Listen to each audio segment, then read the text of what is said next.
नमस्ते इंडिया।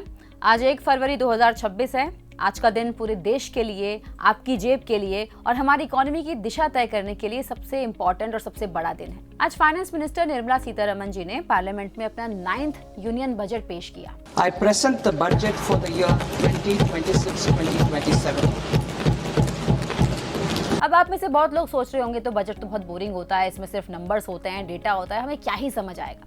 तो आज का ये वीडियो खास आप ही के लिए है। अगर आपको इकोनॉमी का ई भी नहीं पता तो भी आप इस वीडियो को देखने के बाद आप इस 2026 के बजट के मास्टर बन जाएंगे। नमस्ते, मैं हूं गरिमा और आप देख रहे हैं नो द नेशन गरिमा के साथ। अगर अभी तक चैनल को सब्सक्राइब नहीं किया है तो तुरंत सब्सक्राइब कर लीजिए। चलिए शुरू करते हैं। इस बजट में हम समझेंगे कि सरकार ने युवाओं के लिए क्या किया है, छोटे व्यापारियों यानी कि एमएसएमई के लिए क्या पिटारा खोला है, देश में नई ट्रेनें, सड़कें कहां-कहां बनने वाली है। इस बार का बजट कंटिन्यूटी यानी कि निरंतरता और फ्यूचरिस्टिक बजट है। इस बजट में वो विजन है जो भारत को विकसित भारत 2047 की तरफ ले जाएगा। बजट की स्पीच तो आप सबने टीवी पर देखी होगी, लेकिन उसके पीछे की कहानी बहुत इंटरेस्टिंग है। आज सुबह निर्मला जी सबसे पहले फाइनेंस मिनिस्ट्री पहुंचती हैं। वहां उन्होंने अपने अधिकारियों के साथ फोटो खिंचवाई। उसके बाद वो पहुंची राष्ट्रपति भवन। यहाँ एक खास बात है जो कि आपको जाननी चाहिए। जब से द्रौपदी मुर्मू जी राष्ट्रपति बनी है, एक नई ट्रेडिशन शुरू हुआ है। बजट पेश करने से पहले राष्ट्रपति फाइनेंस मिनिस्टर को दही और चीनी खिलाती हैं। इसे हमारे कल्चर में बहुत शुभ माना जाता है। राष्ट्रपति से मिलने के बाद निर्मला जी पार्लियामेंट पहुंची, जहां कैबिनेट की मीटिंग हुई। बजट तब तक पेश नहीं हो सकता जब तक कैबिनेट उसे अप्रूव न कर दे। जैसे ही कैबिनेट की मुहर लगी, उसके बाद निर्मला जी ने बजट पेश किया। इस बार की स्पीच की सबसे बड़ी हाईलाइट ये थी कि ये बहुत टू द पॉइंट बजट था। कोई फालतू की बातें नहीं थी, सीधी काम की बात। निर्मला जी ने अब पी चिदम्बरम के रिकॉर्ड की बराबरी कर ली है और वो भारत की सबसे लंबे समय तक रहने वाली फाइनेंस मिनिस्टर्स में से एक बन गई हैं। अब चलते हैं बजट की पहली बड़ी खबर पर। निर्मला जी ने अनाउंस किया कि सरकार ने 16th फाइनेंस कमीशन की रिकमेंडेशन को एक्सेप्ट कर लिया है। अब आप पूछेंगे कि ये फाइनेंस कमीशन क्या वाला है। आसान भाषा में समझिए, केंद्र सरकार जो भी टैक्स वसूलती है उसे राज्यों के साथ बांटना पड़ता है। फाइनेंस कमीशन ही तय करता है कि किस राज्य को कितना पैसा मिलेगा। इस बार सरकार ने राज्यों को और ज्यादा पैसा देने का फैसला किया है ताकि वो अपने इलाके में बेहतर सड़कें, बेहतर स्कूल्स, बेहतर हॉस्पिटल्स बना सके। इससे सेंटर स्टेट रिलेशनशिप और मजबूत होगा। सरकार का मानना है कि जब राज्य तरक्की करेंगे तभी देश तरक्की करेगा। इसे कहते हैं कोऑपरेटिव फेडरलिज्म। अगर आप सोच रहे हैं कि इस बजट में मेरे लिए क्या है, क्या सस्ता हुआ, क्या महंगा और ये ऑरेंज इकोनॉमी या सेमीकंडक्टर क्या बला है, तो मैं आपको समझा रही हूँ। सबसे पहले बात करते हैं डेटा की। आज आप रील देख रहे हैं या पेमेंट कर रहे हैं, ये सब क्या है? ये सब डेटा है।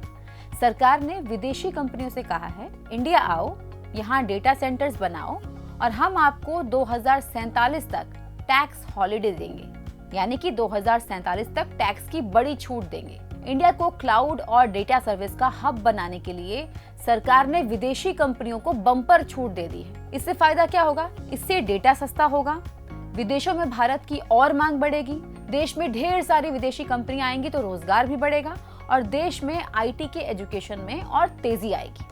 और हाँ, वो जो आपके फोन और कार में छोटी सी सेमीकंडक्टर चिप लगती है ना, उसको भारत में डेवलप करने के लिए सरकार 40,000 करोड़ रुपए खर्च कर रही है। क्या आपको याद है कि कोरोना के टाइम पर चिप्स की कमी से गाड़ियां और मोबाइल महंगे हो गए थे? सरकार ने उसका पक्का इलाज ढूंढ लिया है, सेमीकंडक्टर मिशन 2.0। सरकार चाहती है कि इंडिया सिर्फ चिप खरीदे नहीं बल्कि खुद बनाए भी, ताकि हम ताइवान या चाइना पर डिपेंडेंट ना रह सके। इससे क्या होगा? इससे आपके मोबाइल तो सस्ता होगा ही होगा, साथ ही इलेक्ट्रॉनिक व्हीकल यानी कि ईवी की कीमतें भी कम होंगी। And what next? 7 new high speed rail corridors. सरकार ने 7 नई बुलेट ट्रेन्स का ऐलान किया है। रूट नोट कर लीजिए, मुंबई से पुणे, पुणे से हैदराबाद, हैदराबाद से बेंगलुरु, हैदराबाद से चेन्नई, चेन्नई से भी बेंगलुरु, दिल्ली से वाराणसी और वाराणसी से सिलीगुड़ी। सबसे ज्यादा फायदा हैदराबाद को मिला है, जहां से 3 रूट निकल रहे हैं। ये सिर्फ ट्रेनें नहीं हैं, ये ग्रोथ इंजन्स हैं। जब आप तेजी से ट्रैवल करते हैं तो बिजनेस बढ़ता है, वक्त बचता है। इसके अलावा सरकार 12.2 लाख करोड़ रुपए खर्च कर रही है सड़कों और पुलों पर। मतलब आने वाले सालों में इंडिया एक बड़ा कंस्ट्रक्शन साइट बनने वाला है, जिसका सीधा मतलब है jobs, jobs and more jobs. अब बात करते हैं आपकी और हमारी जेब की। मिडिल क्लास के लिए सरकार ने कुछ स्मार्ट मूव्स किए हैं। पहला, एजुकेशन, मेडिकल ट्रैवल। अगर आप पढ़ाई के लिए या इलाज के लिए विदेश जा रहे हैं तो पहले जो 5% TCS यानी कि टैक्स कलेक्टेड एट सोर्स लगता था उसे घटाकर अब 2% कर दिया है। यानी कि अब सिर्फ विदेश की यात्रा नहीं, विदेश में पढ़ाई भी सरकार ने सस्ती कर दी है। Second, personal imports. अगर आप बाहर से अपने इस्तेमाल के लिए कुछ सामान मंगवाते हैं तो उस पर बेसिक कस्टम ड्यूटी 20% से घटाकर 10% कर दी है। यानी विदेशों से सामान इंपोर्ट करना सस्ता हो गया है। Third, cancer drugs. कैंसर के मरीजों के लिए एक बड़ी राहत है। 17 ऐसी दवाइयां हैं जिन पर अब कोई कस्टम ड्यूटी नहीं लगेगी। यानी कि कैंसर जैसी बीमारी का इलाज भी अब सस्ता होगा। चौथा, टैक्स रिफॉर्म्स। सरकार ने वादा किया है कि टैक्स रूल को और आसान बनाया जाएगा ताकि आपको टैक्स फाइलिंग के लिए सिरदर्द न झेलना पड़े। इस बजट में यूथ के लिए एक नया शब्द आया है, orange economy. And what does it mean? Orange economy का मतलब है creative industries including animation, visual effects, gaming और comics, AVGC sector plus media, entertainment, live events, design and cultural content. इस सेक्टर को डेवलप करने के लिए सरकार 15,000 स्कूल्स और 500 कॉलेजेस में कंटेंट क्रिएटर लैब्स खोलेंगी। 2030 तक इस सेक्टर में 20 लाख नौकरियां आने वाली है। इसका मतलब समझ रहे हैं? अगर आप यूट्यूबर, गेमर या एनिमेटर बनना चाहते हैं तो सरकार अब आपको मेन स्ट्रीम मान रही है। साथ ही 5 नई यूनिवर्सिटीज टाउनशिप बनाई जाएंगी। ये ऐसी जगह होंगी जहां कॉलेजेस और इंडस्ट्री साथ साथ होंगे। मतलब क्लासरूम से निकलो और सीधे ऑफिस की मीटिंग में पहुंचो। नो मोर बेरोजगारी का डर। इस बजट में सरकार ने एक और नई चीज का जिक्र किया है।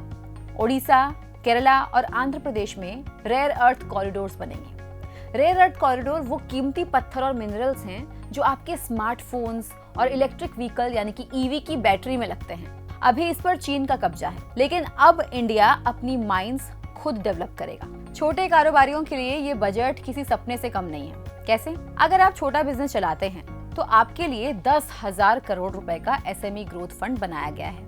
नई मशीनरी लेनी हो या बिजनेस बढ़ाना हो, पैसा मिलेगा।